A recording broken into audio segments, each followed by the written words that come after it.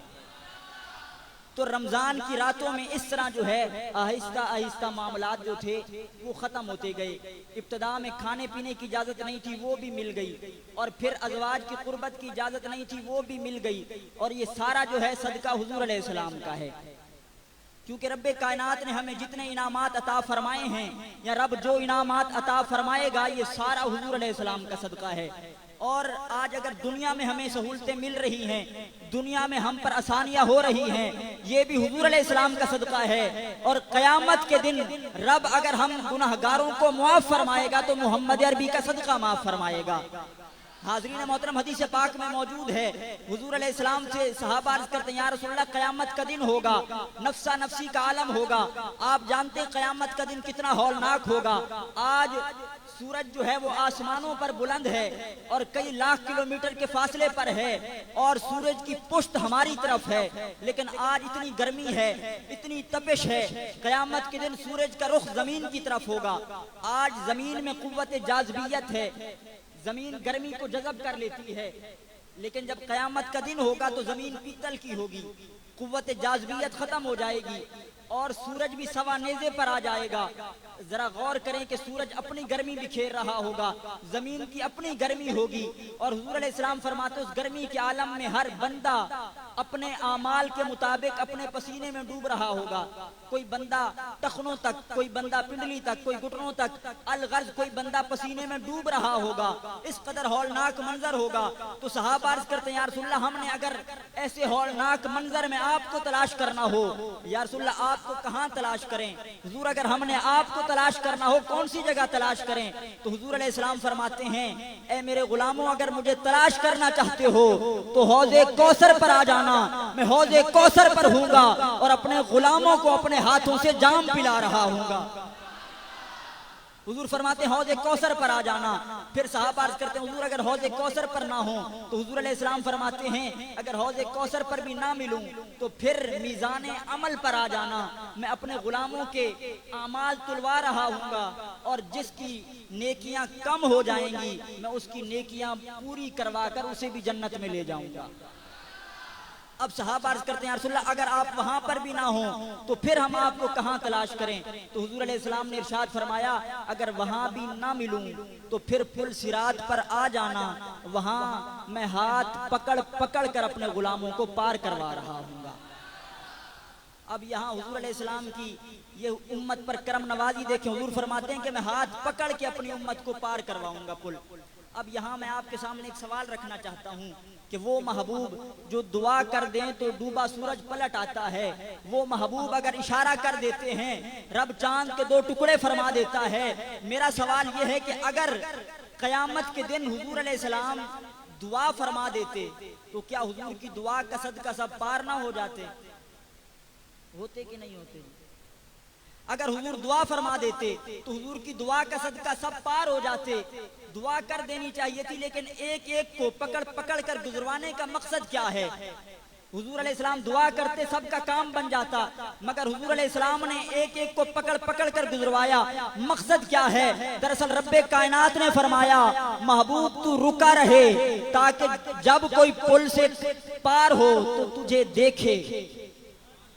محبوب تو رکا رہے تاکہ جب کوئی بندہ پل سے پار ہوگا تجھے دیکھے، تاکہ گزرنے والے کو پتہ چل جائے. ایسا نہ ہو گزرنے والا گزر جائے اور گزرنے کے بعد کہے مجھے نمازوں نے گزارا ہے، مجھے روزے نے گزارا ہے، مجھے حج نے اور زکوٰۃ نے گزارا ہے.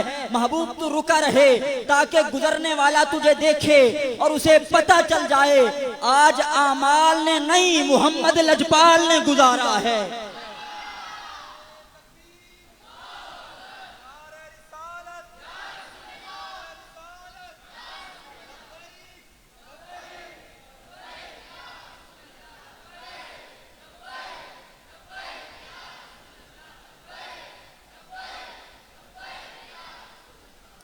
تاکہ گزرنے والوں کو پتہ چل جائے آج اعمال نے نہیں محمد لجپال نے گزارا ہے. اور ہمارا عقیدہ ہے کہ رب کائنات نے ہماری دنیا آسان فرمانی ہے تو محمد عربی کا صدقہ، اگر رب نے قیامت میں بیڑا پار فرمانا ہے تو محمد عربی کا صدقہ پار فرمانا ہے.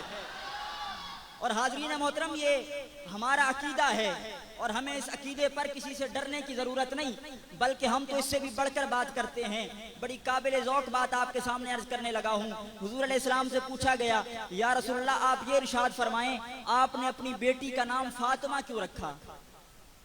یا رسول اللہ آپ نے اپنی بیٹی کا نام فاطمہ کیوں رکھا؟ لوگ حضور علیہ السلام کی شان پر طعنہ کرتے ہیں، حضور علیہ السلام کی شان میں کمی کرنا چاہتے ہیں. سنو محمد عربی کیا فرماتے ہیں. پوچھا گیا رسول اللہ آپ نے اپنی بیٹی کا نام فاطمہ کیوں رکھا؟ تو دراصل فاطمہ فتم سے ہے، فاطمہ اس میں فاعل کا صیغہ ہے، اس کا معنی ہوتا ہے آزاد کروانے والی، چھڑوانے والی. پوچھا گیا رسول اللہ آپ نے اپنی بیٹی کا نام فاطمہ کیوں رکھا؟ فرمایا میں نے اپنی بیٹی کا نام فاطمہ اس لیے رکھا ہے کہ جو اس سے محبت کرے گا یا اس کی اولاد سے محبت کرے گا میری بیٹی اسے جہنم سے چھڑوائے گی، میری بیٹی اسے جہنم سے آزاد کروائے گی. آج لوگ کہتے ہیں جی آپ ذرا احتیاط کر کے بات کریں. جن لوگوں سے یہ شان ہضم نہیں ہوتی کہتے ہیں جی ذرا احتیاط کر کے بات کریں. یہ کیسی بات ہوئی کہ بندہ جناب سیدہ سے محبت کرنے لگ جائے، شہزادوں سے محبت کرنے لگ جائے تو بندے کو جنت مل جائے؟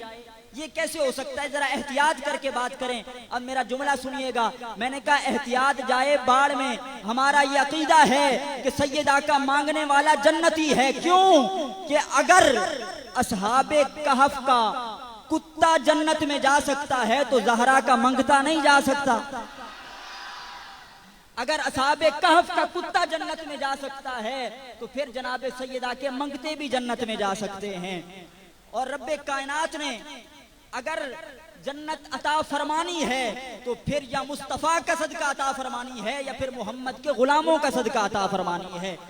لہٰذا اپنے عقیدے درست کرو کہ اگر ہمیں دنیا میں کچھ ملنا ہے تو حضور کا صدقہ، اگر رب آخرت میں عطا فرمائے گا تو محمد عربی کا صدقہ عطا فرمائے گا. تو حاضرین محترم میں جو گفتگو کر رہا تھا کہ رب کائنات نے جیسے جیسے آسانیاں فرمائی ہیں تو حضور کا صدقہ آسانیاں فرمائی ہیں.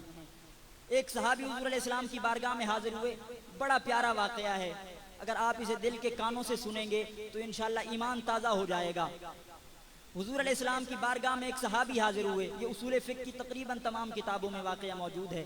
ایک صحابی حاضر ہوئے، عرض کرتے ہیں یا رسول اللہ میں نے روزے کی حالت میں اپنی بیوی سے قربت کر لی ہے، کیا حکم ہے؟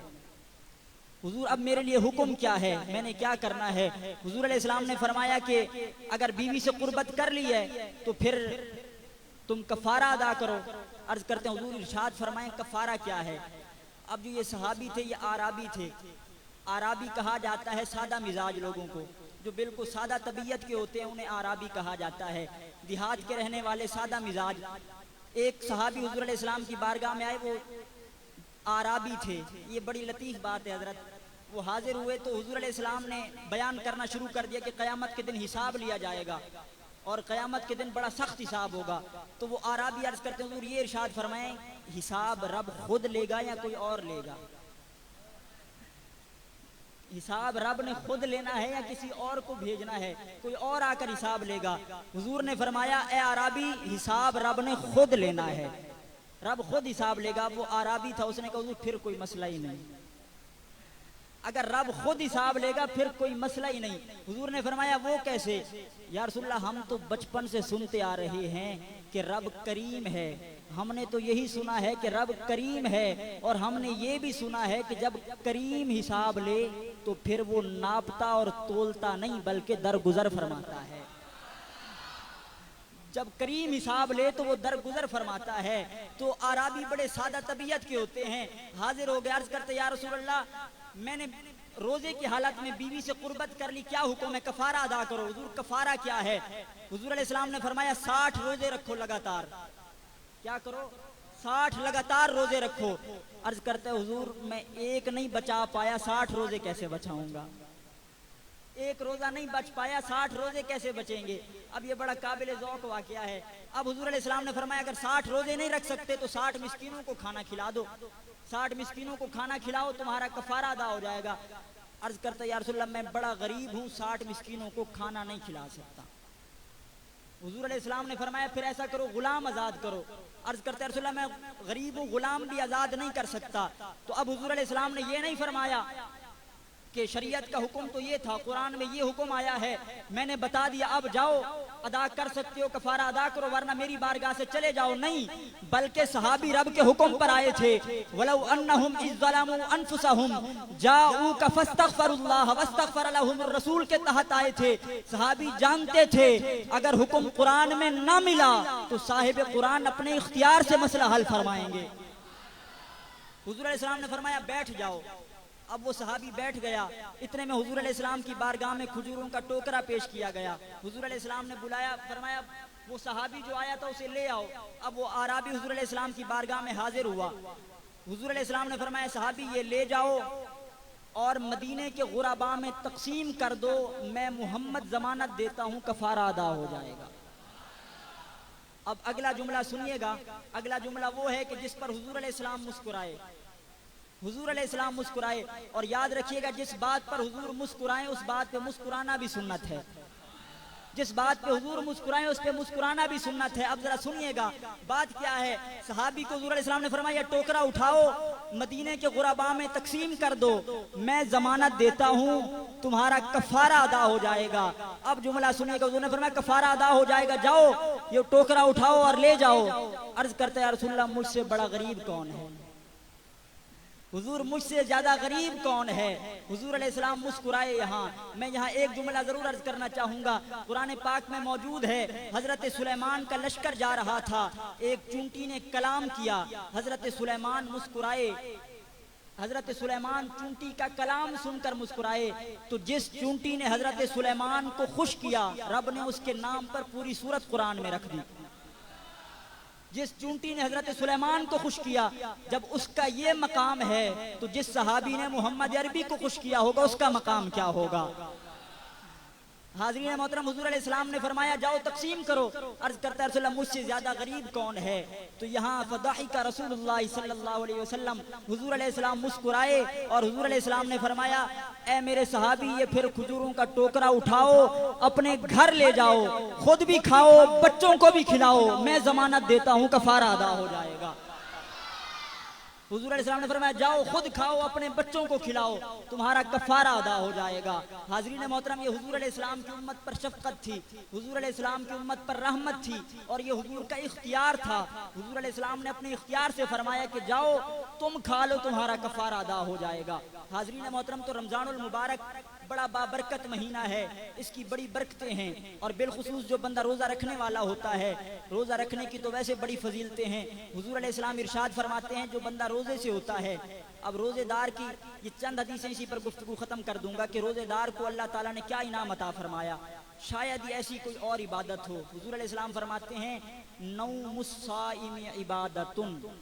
اب اس کا ترجمہ میں کرنے لگا ہوں, آپ نے بولنا ضرور ہے اگر سمجھ آئے. حضور فرماتے ہیں نوم الصائم عبادتن, روزے دار کا سونا بھی رب کی عبادت ہے.